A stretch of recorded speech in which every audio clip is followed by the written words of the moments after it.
ఆ సిలువ మనం ఎక్కాల్సిన సిలువ, ఆ సిలువ పైన నువ్వు నేను ఉండాల్సిన సిలువ. కానీ ఎవరున్నారో తెలుసా?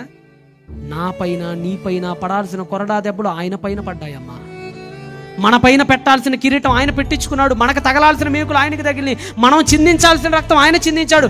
మన కోసం సమస్తాన్ని చెల్లించి మనని కొన్నాడట ఆయన. మీకు అర్థమవుతుందా? మానవుడికి క్షమ, అంతే కదండి. పాపం చేసేటప్పుడు మనం ఎలా ఉంటామండి? పాపాలు చేసేటప్పుడు అండి, ముసుగు కప్పుకుంటే పాపం పోతా చెప్పండి? ముసుగులో నువ్వు దూరినంత మాత్రాన నువ్వు చేసే పాపం పోతా? చేతులు కడిగినంత మాత్రాన మన కంటి రక్తం పోతా? ఈ మనసులో ఎన్ని పాపాలు చేసావు, ఈ మనసులో ఎంతమందిని మోహంగా చూసావు, ఈ మనసులో ఎంతమందిని చంపేయాలనుకున్నావు, ఎంతమంది మీద కోపం పెట్టుకున్నావు, ఎంతమంది మీద ద్వేషం పెట్టుకున్నావు. మరి వీటన్నిటికీ ఎవడు చెల్లిస్తాడనుకుంటున్నావు అప్పు? ఈ హృదయంలో పుడుతుంది చెడు చేయాలనే తలంపు.